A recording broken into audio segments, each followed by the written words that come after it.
Good morning, everyone, and welcome back to the final part of Final Fantasy IV. It's taken a while, but we are just about to fight Zemus, but first a few other things to discuss. We're about to fight Ogobogo to obtain the Masamune weapon, but there's no summon with him.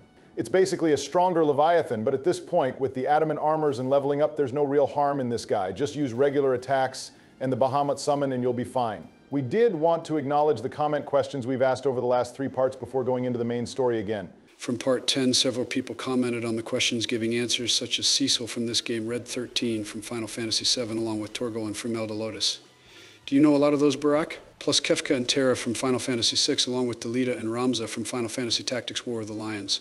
Those are interesting choices. Cecil is definitely a good one, and though I'm familiar with Final Fantasy VII, I'll admit I hadn't considered Red 13 as one of my favorites. I always preferred Cloud, Aerith, and Vincent in no particular order.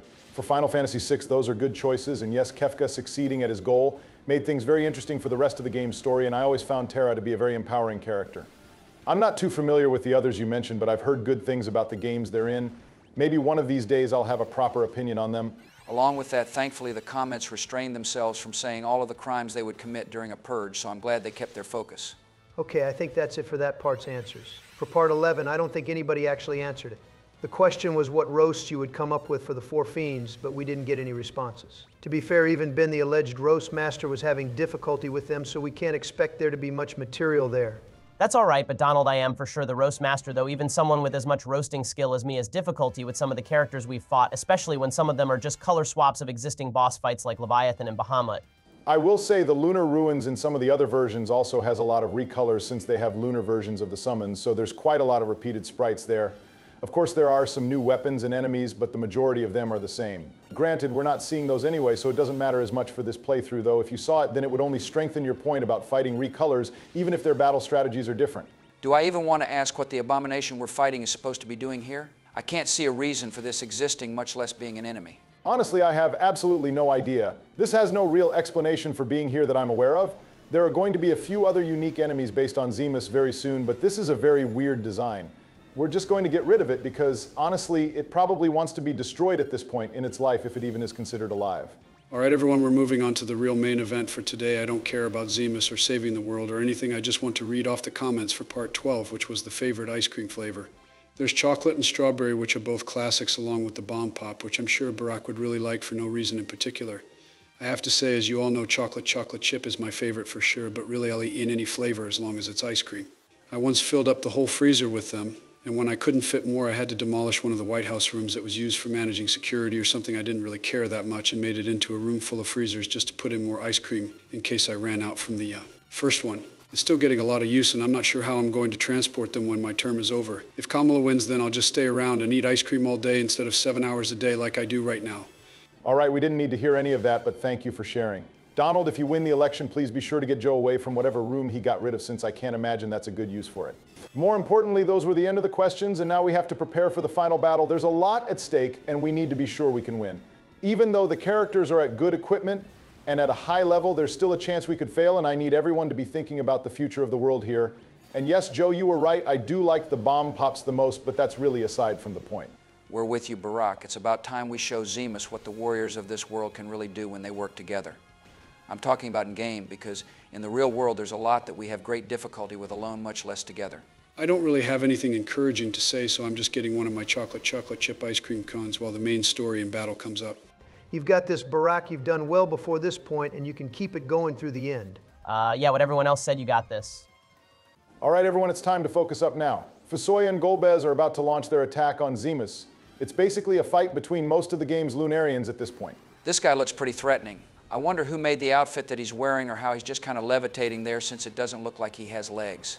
A little weird how that's the part you notice most, but yes, that is a good question. All right, let's see the actual battle that happens and not questioning the wardrobe decisions. It looks like they're just doing a lot of attacks to Zemus, and he isn't really fighting back at all. I wonder why he's so purple when the other Lunarians so far aren't. Yeah, Barak, there are a lot of questions to be asked for his design choices, so it's natural for us to ask a lot about it, since it's our first time really seeing him. I should have expected that by now.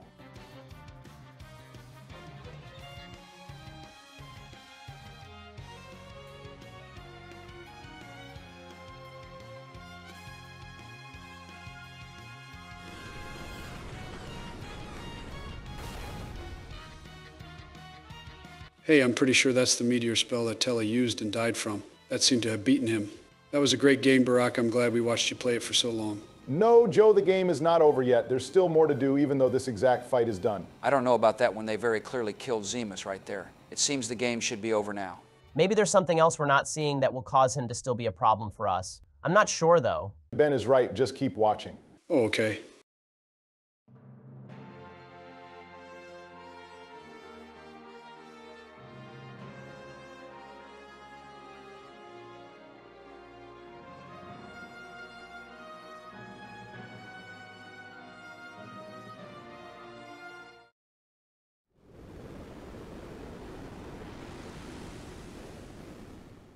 That saves us from getting rid of him. That's nice.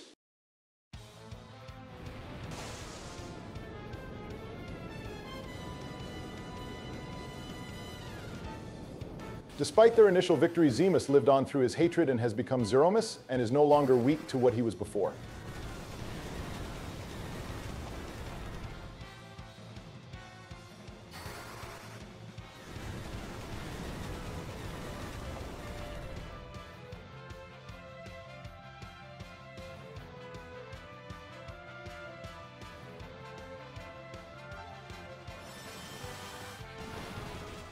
Well, how are we going to beat him then? Even the most powerful spell in the game didn't do anything against him. So what chance do we have without Meteor as an option? I don't have any ideas on my end. Perhaps this is it and we can't defeat Zeromus with his new power.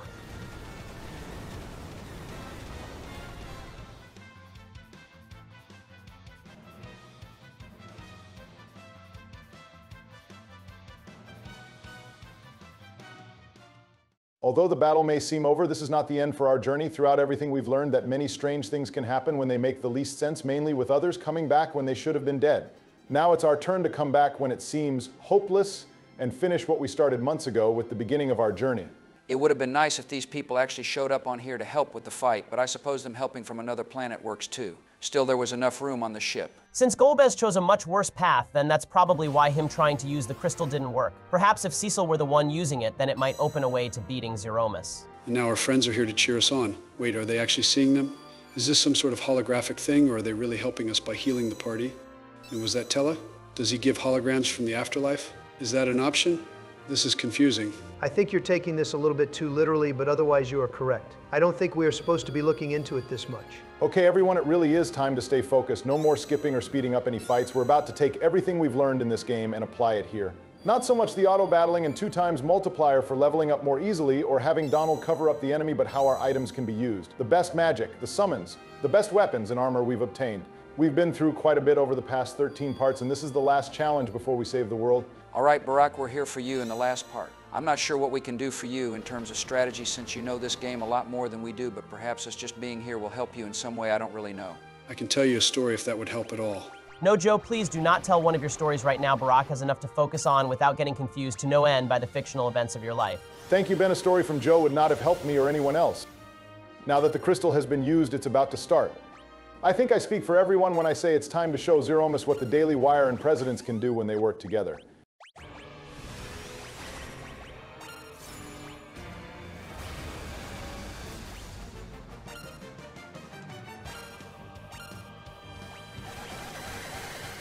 Wow, this guy really let himself go in the past minute or so. I can't even tell what part of him is supposed to be a face. I think it's the large blue part in the middle that could be an eye, but I'm not really sure. I think it might be that section below the blue part on the very far right, but I'm not very sure either. I just know we have to get all of him defeated, regardless of where his face is. Barack, that Big Bang attack did a lot of damage to everyone. I'm guessing you have a strategy on how you're going to take him down? You are correct, George, I do. For the most part, Kane would be jumping a lot, so he stays out of Zeromus' attack range. Rydia would be summoning Bahamut a lot. Cecil keeps attacking with the sword he has. Rosa is either healing or using Holy.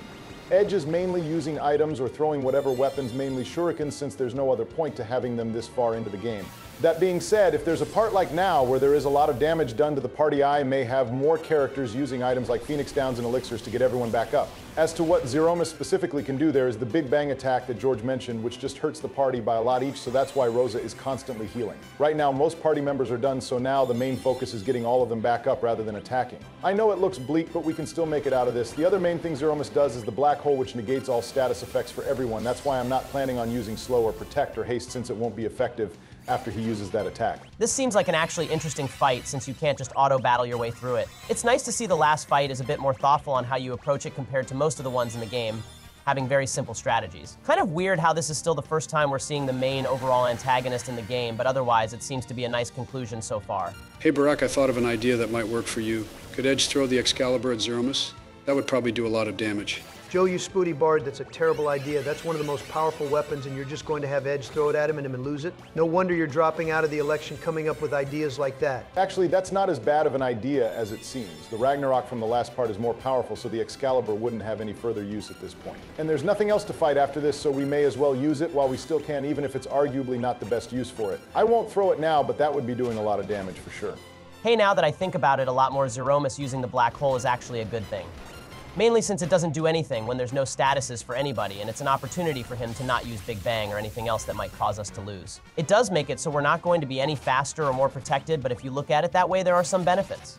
That is a good way of looking at it. Yes, I'm not nearly in as bad of a situation as I was in a minute ago, where most of the team was knocked out, so any chance to have him not wipe out the party is nice. I suppose while I'm doing all right, I could mention the 3D version of the fight takes place at a different angle and makes the face visibility a lot more clear. It also has the sprite changed on the easy type version, which was released in Japan, that made the game easier. That sprite made it back into an optional area in the Game Boy Advance and PlayStation Portable versions. It was weird as he had 4 leg structures, a sword, and some random lady near him, but it looked more like a living being of some sort compared to this. That does sound pretty weird, but at least we won't have to fight that one too. I think this is giving enough of a challenge without adding anything else to it already. Even if there was something else after this, I think Barack could handle it. The party is in good condition, plus Rosa and Rydia have a lot of magic to attack and heal as necessary. Though you are right, it's good that it's ending here. Thank you for the confidence, Donald. It means a lot. Also, I'm using your strategy, Joe. It's a weird feeling to throw a weapon like this, but I know it will be useful. Oh yeah, thanks for using my idea before the fight was over. All right, everyone, this started with Cecil being a Dark Knight. Now let's see him end this as a redeemed person.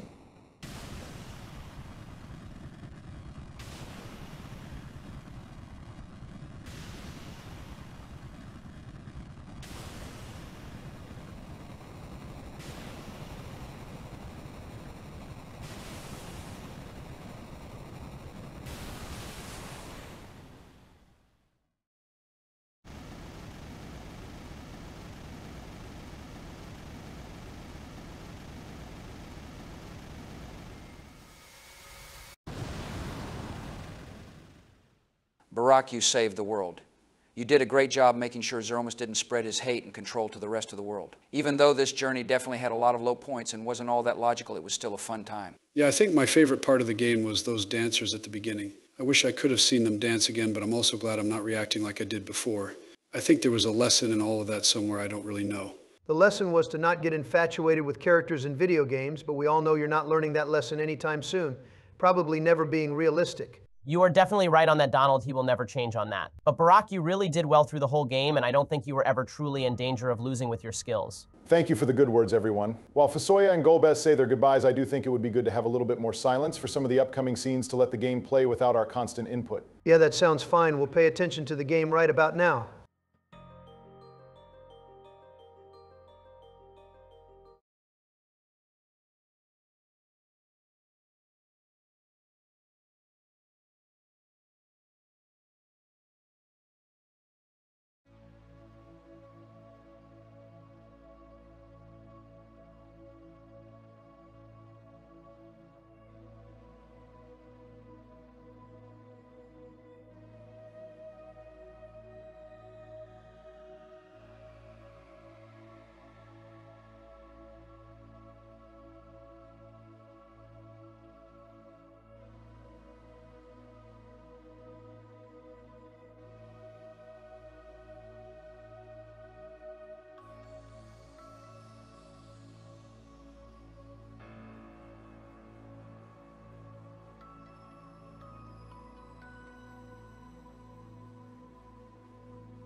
We will let the game continue as it is in a few minutes, but for now I wanted to say thank you to everyone who has watched this far.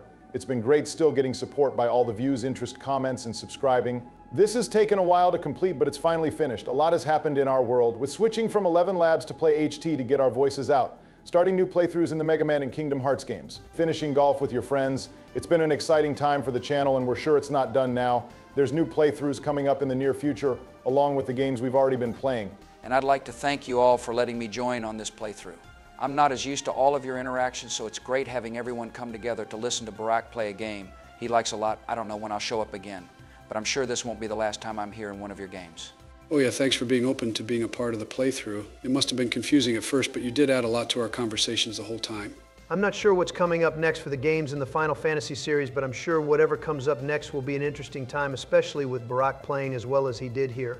Yes, even if I wasn't a big fan of many creative decisions with the plots and characters, Barack playing made it go much more smoothly than if anyone else here was behind the controller. I appreciate all of the praise, everyone. Thank you all for watching the experience and even putting up with a lot of strange parts. It's been a fun time throughout, but I think that's enough of what our experience is like. I think it's time we keep watching what the characters in the game are doing now that the threat is gone, at least until the sequel happens.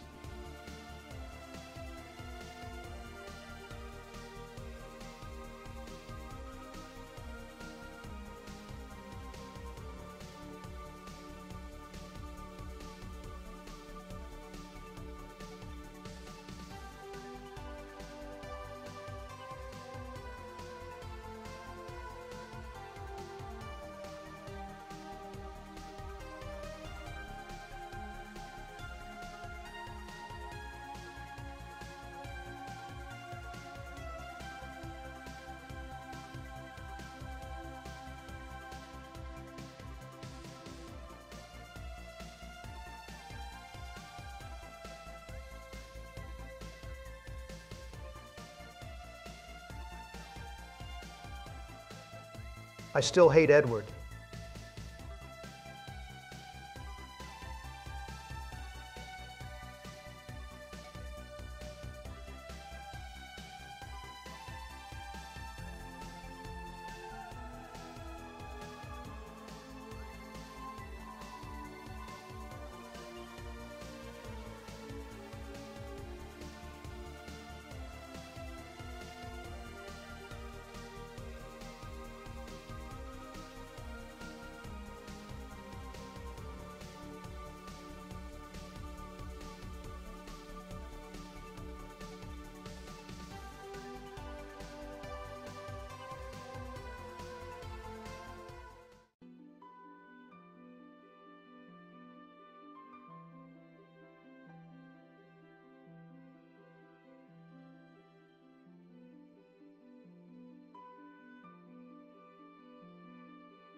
Wait, did I miss something there?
Hey Donald, you've had a few marriages. Were they anything like this? I know you're trying to diss me, but the answer is no. They were way better, way bigger, had way more people. They were fantastic weddings. People were telling me the whole time, Donald, this is the best wedding I've ever been to. It's even better than your last wedding, and I was like, thanks, maybe I'll do another one soon just to see how I can improve on this. I was about to question why you choose now to ruin this great moment, but thinking about who's all commentating, I don't know what else I was expecting.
Thanks again for watching, everyone. Be sure to like, comment, and subscribe. And peace out, people.